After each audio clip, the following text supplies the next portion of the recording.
Hello and welcome to the Thinking Fellows podcast. My name is Caleb Keith, and today I am joined by Scott Keith, the Venerable Francisco, and Bruce Hillman to talk about the Venerable Bede this time, of which I don't know very much, but Bruce has been excited for weeks to talk about. I do know that this is in England, that we're in England today, baby. We're outside of continental Europe. We're on an island, and that's all I know, Bruce. So you're going to have to take it from here, basically. But Thinking Fellows is part of the 1517 podcast network of shows. You can go to 1517.org/podcasts to see all of our shows there. All right. So, Bruce, we've been doing a series. We've been reading books that people probably haven't read who are listeners to the Thinking Fellows. I think the exception to that was our Augustine that we did, but we've been doing sort of Middle Ages, medieval theology, which is probably where we're really able to pull out things people haven't read before. And the Venerable Bede, I'm going to guess, is on that list. So walk us through why are we reading this today, or why should people consider reading the Bede?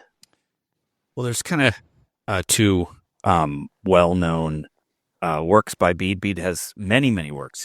He has shelves of library books that actually have come down to us. So he was a very prolific writer. He wrote commentaries, he wrote poems, he wrote songs, he wrote lives about saints. He got involved in one of the biggest controversies of the time in that part of Christianity, which was the date of Easter, which we'll talk a little bit about because that's a little bit important to his life and what's going on. So he's very prolific. He's a scholar. He's a monk. Been a monk pretty much his whole life. He was sent to a monastic school when he was younger, probably from a wealthy family. But really what he is, particularly why historians are grateful for him, is he wrote a book called the Ecclesiastical History of the English People, which is one of our most richest sources for what life in Anglo-Saxon and medieval early Christianity was like for the time period. He's writing, by the way, around like the late 600s into the mid 700s, but he's also writing about stuff that took place before him, and he has sources that he uses and cites. And of course, he is not a historian in the modern sense of being, trying to be dispassionate and have no agenda whatsoever. That doesn't really happen until many centuries later. Any historian does that. Modern historians are actually quite pleased in general with how accurate Bede's history has proven to be. His biases are pretty clear also. He didn't try to hide his biases. So that makes it very easy to kind of sift through some of the things he likes and doesn't. However, the book I want to mention, the Ecclesiastical History, is volumes long and gives us a real window, like I said, into Christianity at this time. But the book that'll probably best highlight the flavor of Christianity at this time is his Life of Cuthbert, which I'm sure readers everywhere have on their shelf, ready to. I have it right here. I can tell her. Do you really? Oh, he does. Yeah, I was going to say, he doesn't have that. It's got like Zen and the Art of Motorcycle Maintenance, and I do have that. Swimming Norwegian style, and that's back by cut down a tree. So be a man. Well, let me give you a little context on what's going on with him and his context of like what's happening in Christianity at the time. Obviously, the Roman Empire has fallen a long time ago, and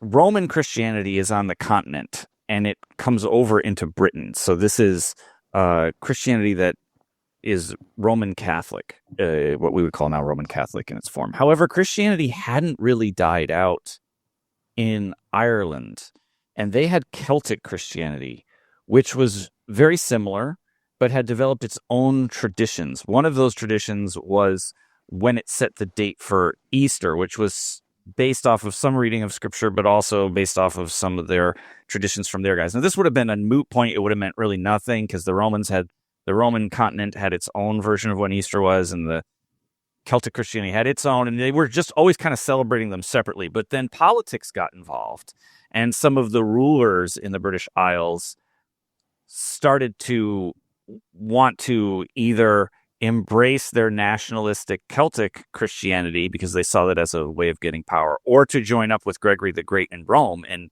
take advantage of the power over there. And the Easter controversy became a big deal when the date of Easter should be celebrated in the church, because it was very political and it was tied up with who had what power. It was eventually settled in a synod in Bede's life called the Synod of Whitby, where they decided to go with the Roman side of things, which essentially killed Celtic Christianity, really. It was the beginning of the end for that whole tradition. So when Bede is... Can I ask a question? Yeah. Was the debate over the year or the time of the year? Both. Time of the year. Both. So wouldn't the time of the year be pretty easy to figure out, given that it happened right around Passover? You would think so, but it was a huge controversy for centuries, and I don't remember all the mathematics behind it, but some people were like tracing texts to try to find when it was. Others were the basic thing was this: the Celtic Christians were using Jewish calendars. They were basing their date off of Judaism, and the Roman Church was not.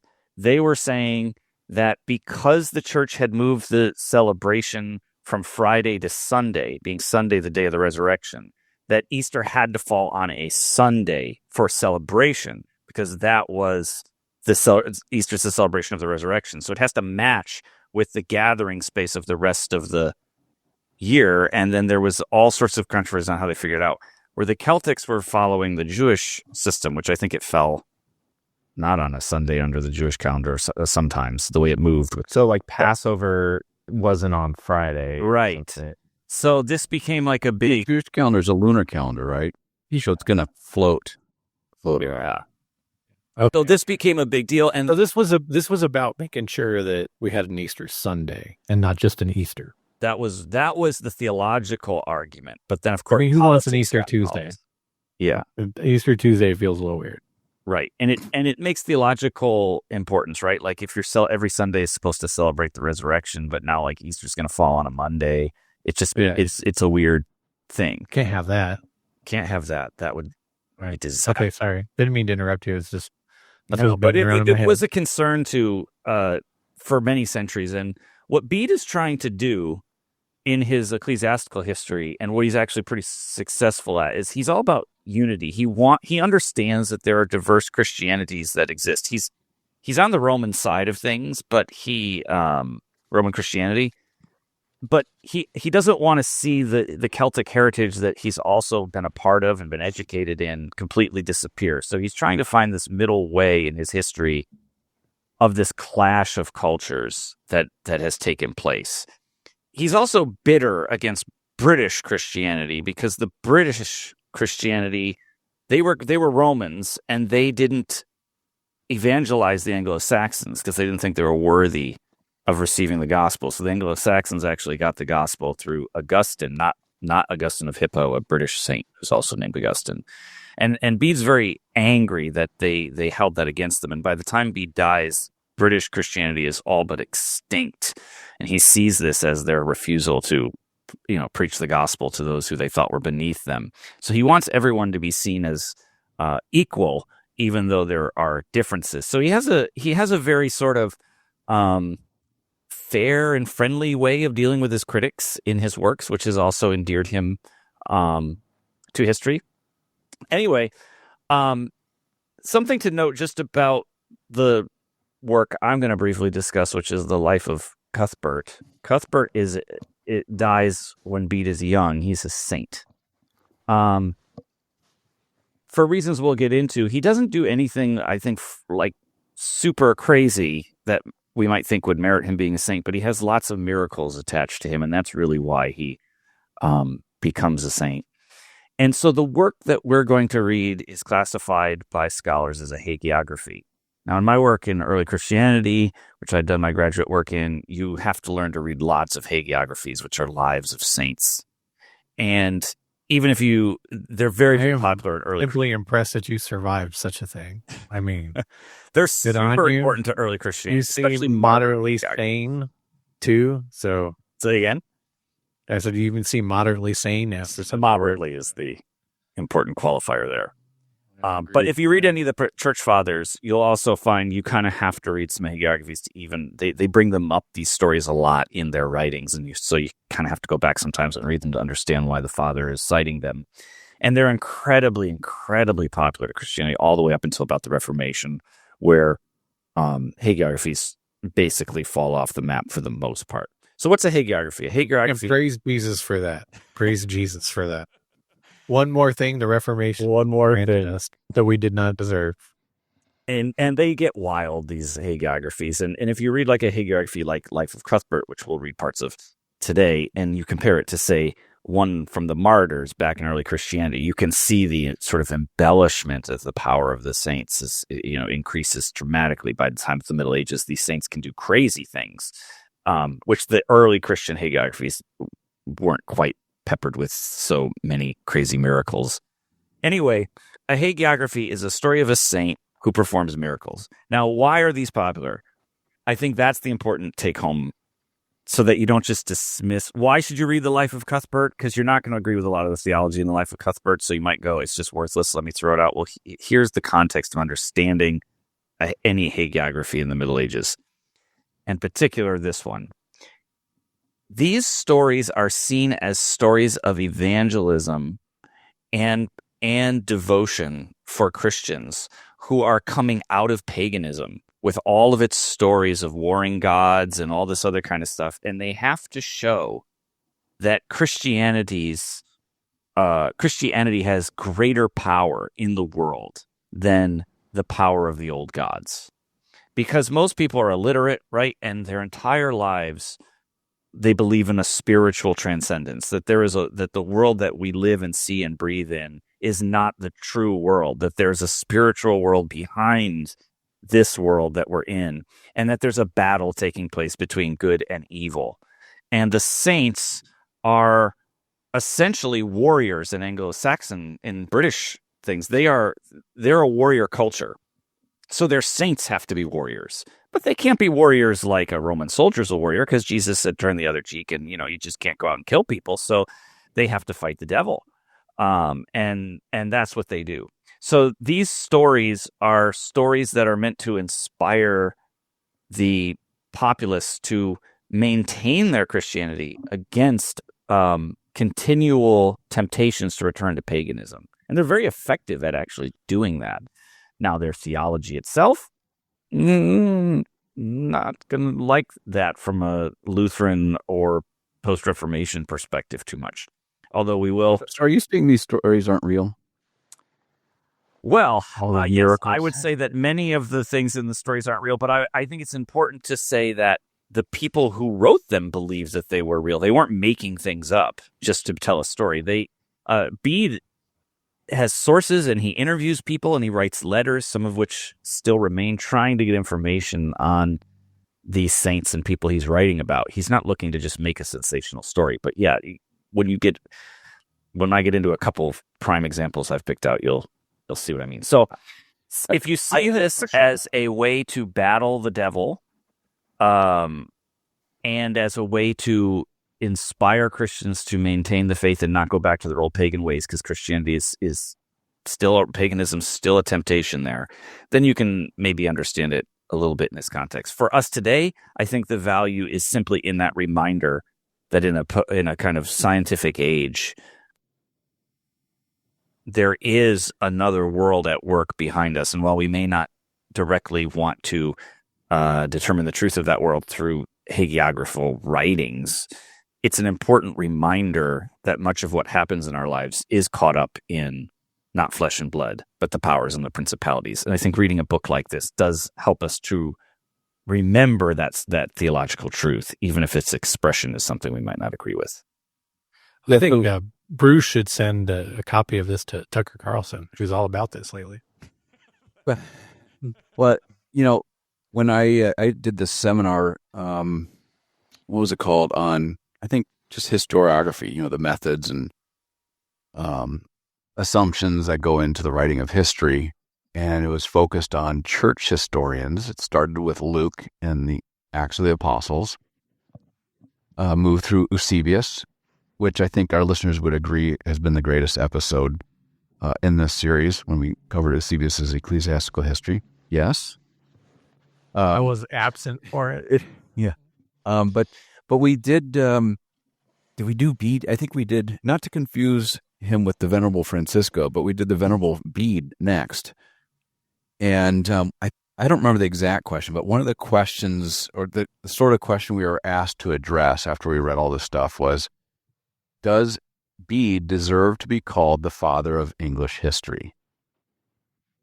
And behind the question was, can you trust him? Because he includes in his, his history of the English church, all these stories of miracles.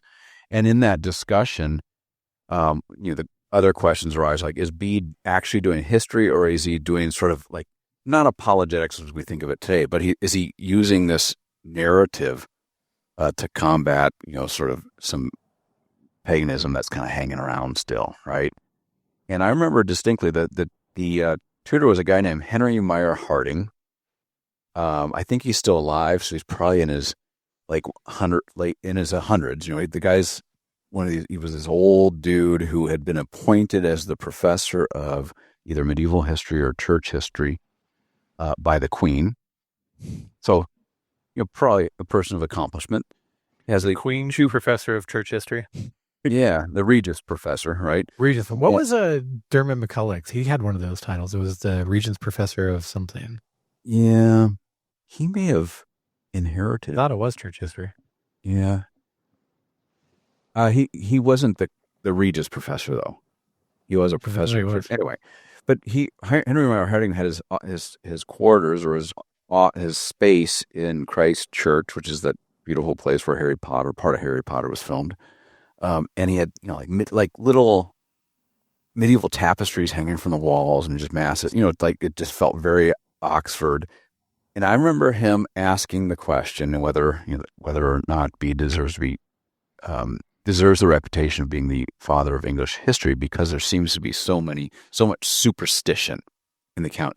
And what he was doing was trying to bait us and trying to get us, us students, the 6 of us or whatever, to question our presuppositions about what can and cannot happen in the past, and how do you discern as a contemporary historian what to write down and what to kind of just sort of slough off as superstition. And I remember he took to task a student who's now a professor at Oxford University. I won't mention her name. And he just sort of looked at her when she said, well, while he is given the title, it's honorific. Clearly he can't be trusted. And he looked through his Coke bottle thick glasses and said, why can't he be trusted? And he said, well, there's so much superstition, miracles, and these things don't happen. And he said, I remember, Bruce, you'll like this. He said, oh, so there's a modernist in the room. And his point was that just because, and he was a pretty devout Roman Catholic too. His point was that, while things are easily classified as hagiography,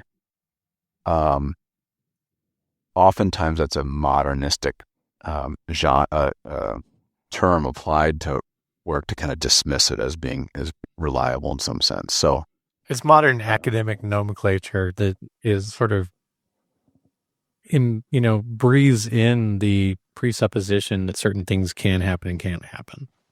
I will say I'm a little kind of torn on this, because on the one hand, I do think, as Bruce was pointing out, there's actually sort of a great utility to something the church has stopped doing for the most part, which is having sort of a Christian mythos, right? Like traditions and even maybe exaggeration that we get behind, and stories that we carry forward because we've adopted sort of a serious scientific view of the world in fear of us not being taken seriously by the world. There's an apologetic shift as the world became modernist, as Adam said. But on the other hand, I don't have a explicit bias against miracles, but some of the miracles in hagiography are sort of even theologically ridiculous, right? And so, I don't know, I haven't read Cuthbert, but in the grand scheme of them, right? There are some where it's just like, it's plainly not historical or can be proved to be otherwise in some other place or time. And so how much that lends to Christians do just make up myths, and that's similar because they've been doing it since the beginning, just look at the Gospels or the rest of Scripture or the Old Testament. And so I don't know. I feel like there's some sort of balance here because you do want to say, yeah, you have to examine miracles. You can't just dismiss them outright. But then when some of these miracles throughout hagiography are forged or exaggerated or just kind of ridiculous, it makes it, I don't know, I feel like there's a difficult situation you're put in as a reasonable and rational Christian who also wants to say, yeah, well, myth is good. Yeah, sorry to derail your conversation, Bruce, but I had to ask it. That was behind my question. Sorry. So did this stuff happen or not? I'm trying to see if I can find, I thought I underlined it. There is a little quote later in the book where he talks about how he, that is Bede, sees miracles, how he understands them. And essentially what he says, I hope I can find it, but in case I can't, essentially what he says is when the gospel comes to a new place, it's like a young shoot of a plant. And when you have a new plant in, it doesn't have deep roots, and so it needs to be watered more excessively and cared for more deeply than a well-grown tree, which has its own root system and can survive on its own. And he says this is essentially how we should think of miracles. So he says, look, when we're looking back at the life of Cuthbert, he's preaching the gospel to all these cities and towns. He's kind of an itinerant preacher for many parts of his life. He goes on an itinerant phase. And there's miracles that are associated with that preaching and with his presence. And Bede says, well, of course that's to be the case because the gospel needs to take root there. But once a place is long established in Christianity, you're not going to see all the miracles anymore because they're not needed. And that's a really actually profound view for a medievalist, in my opinion, because he's giving an explanation why to his contemporaries you don't see all these miracles in their towns and stuff, because if they're reading this, they're probably Christian. Non-Christians aren't reading stuff by Bede. But he has thought through that, and he recognizes, hey, all these things that I'm telling you about Cuthbert, that hasn't happened in our village. We don't see saints at here. What's Why kind of interesting, like paganism needs miracles, huh? Needs the signs. That's essentially his argument, is that God brings the signs for that purpose. I do like that he addresses the cessationism then, sort of, because it's a quasi-cessationism. It starts in and then ends. Yeah. That's sort of counter to the.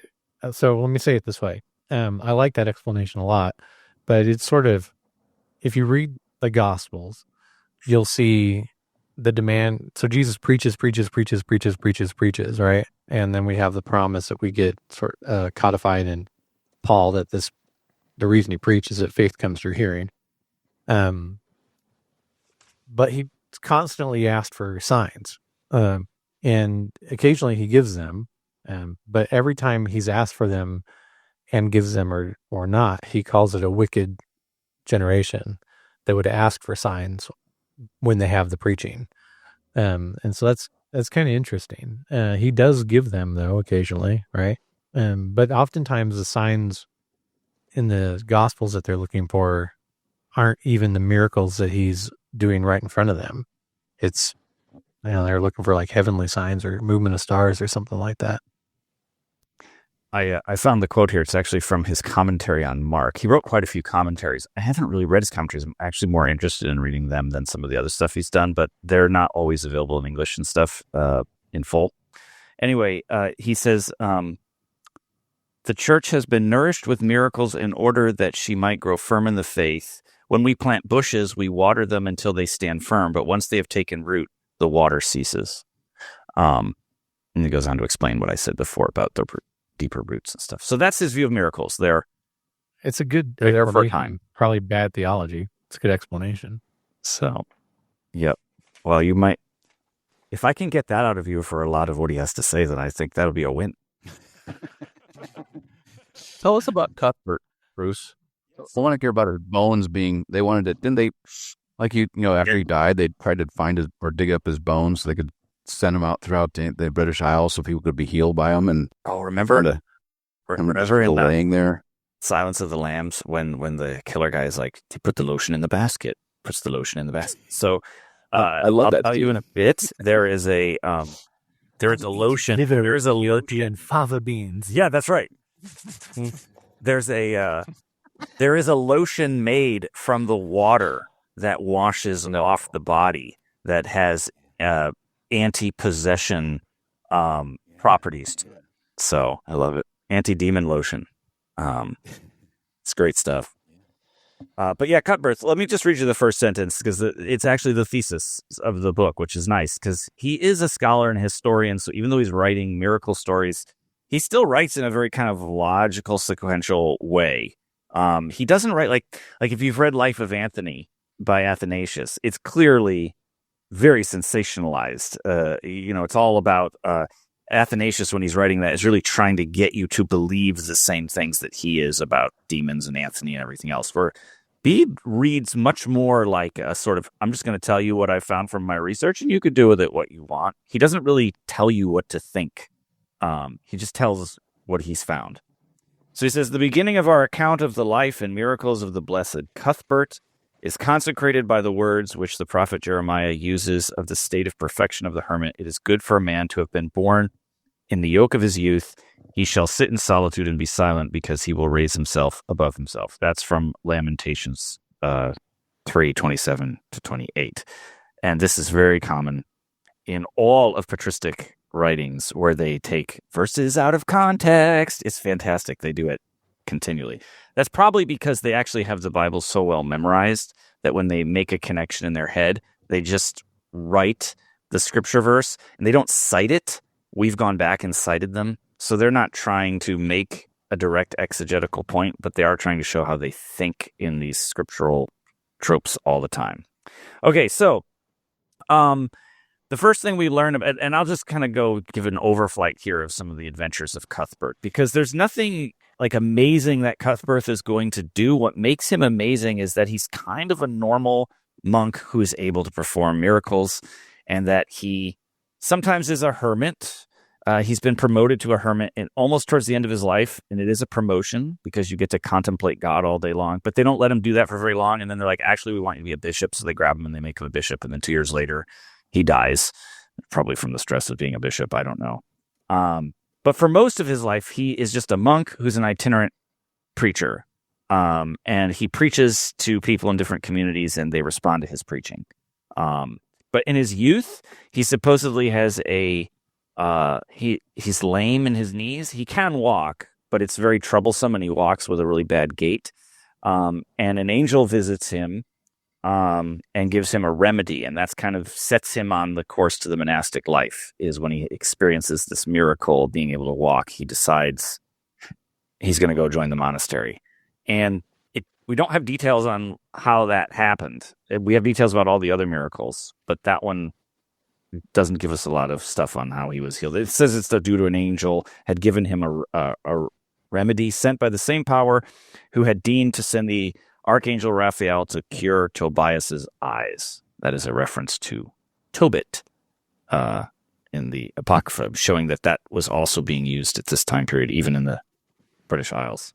So therefore, Bede tells us, henceforth, the boy devoted himself to God, and, as he would later recount to his friends, when he prayed for help against frequent and pressing difficulties, he often had angels sent to defend him.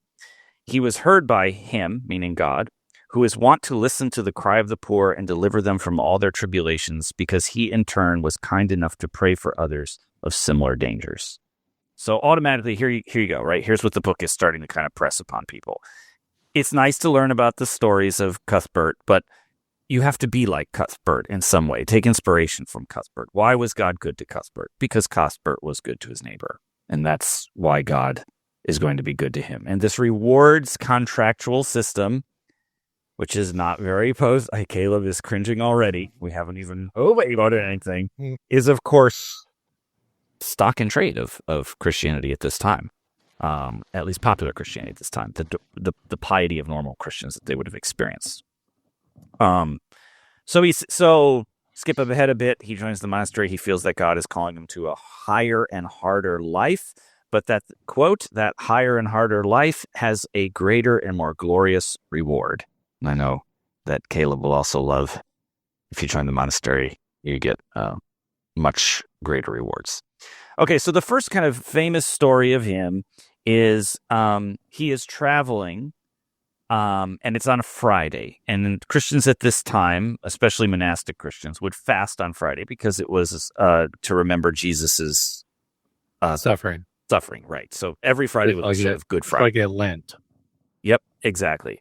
He arrives at this house very late at night. He has a horse, and the horses had to fast as well because that was kind of to remind the horse of Jesus' suffering. It's very good, absolutely. Man. And he gets there, and this woman, he finds this house like in the woods or something, and then this woman takes him in, which was common. You would take in these preachers for the day. That goes as far back as the Didache in early Christianity. It's a long-standing tradition, but you let them only stay a night or two. She wants to give him food, and she argues with him that he needs to eat because the next village is more than a day's ride away, and he won't have any food the next day. And he's like, no, I can't do that. I have to fast today. I'm not going to do that. So he's a good, pious person. And she begs him, and he argues, and no. And then he gets on the road the next day, and it's like Saturday night, and he's like starving because now he hasn't eaten for like 2.5 days, and the horse can't really go on, and he's in the middle of nowhere. There's no village. And then he comes across like an old hunting shepherd's hut, which is abandoned. And he's like, all right, I'll sleep here tonight because at least it's a shelter. He ties the horse up. And the head of the horse is about equal to the bottom slant of the straw roof because it's a small hunter's hut. And the horse hits the roof, and some straw, because the roof is made of straw, like falls down, and the horse gets to eat the straw.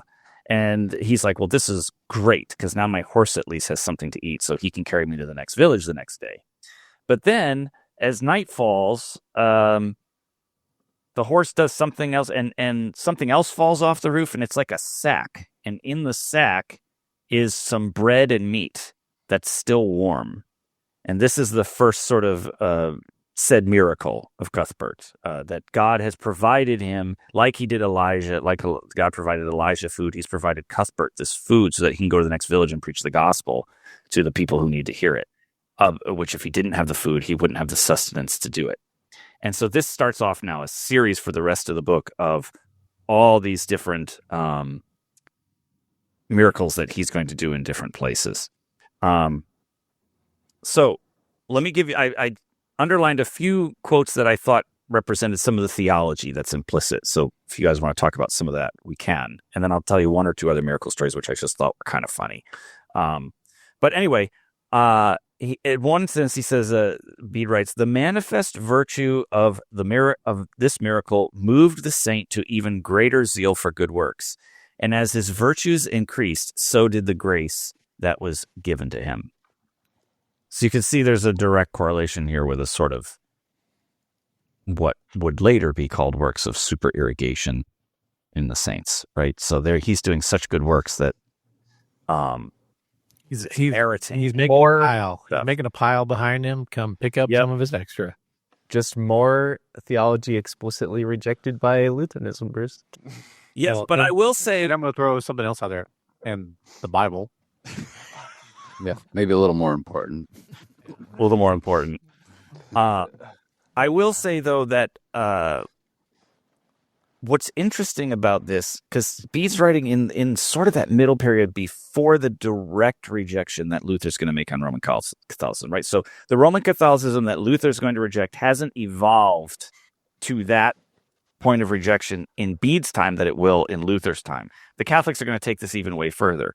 So what you see in Bede is a sort of middling ground, if we were to look for that type of development, where you're still getting a lot of language about grace and God being a God of grace, but now it's starting to get combined with a piety that's a reward-based system. But it's not fully developed like it will be in Luther's time. So you sort of have vestiges of that Augustinian grace language still being very much affirmed, but you're starting to move away from it too and get into a sort of meritorious system. He calls him at one time. He says, "The change of place did not weaken our athlete of Christ in his determination, once taken to do battle for heaven." So that's what the saint is doing. He's an athlete. He's a warrior, and he's here to do battle on our behalf against the forces of darkness. Okay. He talks about temptation. Cuthbert says, again, this is Bede always writing, but Cuthbert says, I could live in a tiny dwelling on a rock in the ocean, surrounded by the swelling waves, cut off from the knowledge and the sight of all, but I still would not be free from the cares of this fleeting world, nor from the fear that somehow the love of money might snatch me away. It's kind of interesting. You don't see that in later Christianity when they're like, give me an indulgence. Again, this is a middling place. So this is not a saint who by his piety can reach some pinnacle or moral heights where he reaches perfection. This is a saint that is always under temptation and at any moment could be swept up and brought low and back to the world by the temptations of the world. And it's only by God's grace that that's not the case. So you still see that Augustinian line of grace is still present here. And we know he read Augustine. It was in his library along with a lot of the church fathers. So that would make sense why Bede would have that. Celtic Christianity, not so sure. He was trained as a Celtic Christian too, but their Christianity had a lot of weird parts to it. And I'm not an expert in Celtic Christianity. I don't know how that went. Well, good thing Adam is. Adam? My experience of Celtic Christianity is limited to I have not even studied it. I've only traveled through old Celtic places. So I know the origins of the Celtic cross. That's about where my knowledge of Celtic Christianity and stuff through. Well, it's all wrapped up in the story of St. Patrick, and he's sort of shrouded in mystery. But at some, he was brought or taken as a slave at some point, and we don't even know what century, right? But then he winds up in Ireland and wins his freedom or is given his freedom. He becomes a monk and begins converting. He and his followers begin converting Ireland. And then they I'm pretty sure it's after he's dead. In fact, I know it's after he's dead. They make their way to the land of the Picts. That's like way up in northern Scotland. And they work their way down. And as they're working their way down, they think it's all pagans south of them as they're approaching like Hadrian's Wall and so on. And then they realize, oh my gosh, there's Christianity here already. And it's Roman Christianity. So maybe a bit more, the Celtic Christianity it feels more earthy. It's more attuned to the sort of natural rhythms of the seasons and so on. But that's going beyond what we ought to talk about here in this podcast. In fact, I think, Bruce, the life of Cuthbert, probably if somebody was to ask us for an elevator speech type of response to why should I be interested in reading the life of Cuthbert, I would say it's just a great window into early medieval Christianity. Christianity is very different than the way we think of it today. And though erroneous in many of its doctrines, still part of the great Christian tradition. And had it not been for those folks, who knows what shape Christianity would be in today? Who knows if the Western world would be, because we're at a time, like you said, this middling period, where there's still Christianity, the triumph of Christianity over Western Europe and the British Isles is still not a foregone conclusion, especially in Northern Europe. Because Boniface, or I forget his original name, Winifred or whatever, has yet to make his way across and convert all those Thor-worshipping thugs in the north. But this is the problem with this time from the historian's point of view is like the evidence, though there's quite a bit of evidence, it's so hard to know like what is reliable. And like for example, Bede's stories of reflections on like pre-Christian British Isles. How accurate is that? And historians still debate that stuff. So. I completely affirm. That's why historians are so fun to hang out with. All right, so I guess as we close, let me just two quick little miracle stories that just will give you a flavor for what's going on. All right, so this one time he's on a journey and he's with some people, and of course they're hungry. You get a real good sense of what practically people needed back then, right? People are always hungry. There's always a problem. It's a terrible time to be alive in one sense. And Cuthbert says to them, "Learn to have constant faith and hope in the Lord. He who serves God shall never die of hunger." And he looked up and he saw an eagle flying high overhead. "Do you see that eagle up there? God is quite capable of sending us food by it." They were there making their way along the river, talking about such things, when suddenly they saw an eagle settling down on the bank. "There," said the saint, "is the servant I was telling you about. Run and see what God has sent and bring it back quickly." And a boy brought back a big fish which the bird had just caught. "What?" said the saint. "Did you not give the servant its share? Cut it in two quickly now and give half to the bird." And the boy did as he was told, and they put it in at the next village and rested and boiled it. They and the family who cooked it for them had the most enjoyable of meals, and Cuthbert preached to them and praised God for his bounty.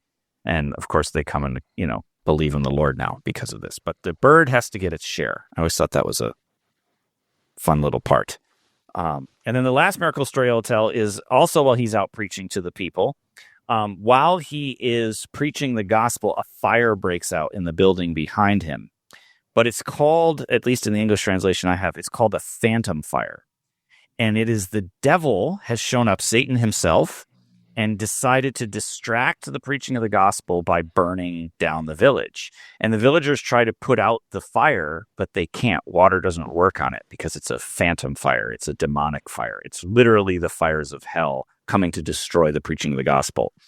And Cuthbert is the only one, of course, who recognizes this. And it says the whole crowd leaped up and vied with each other, throwing water on the flames, but real water had no effect on the phantom fire, and the blaze raged on until through Cuthbert's prayers, the father of lies fled, taking his false fire with him into the empty air from which he came. And again, the world is imbibed with angels and demons and devils who are out to get us and to stop the preaching of the gospel. But you need good saints on your side who are brave and will stand up to the devil and teach you how to stand up to the devil and rely on the true power, which is Christ, which will overcome.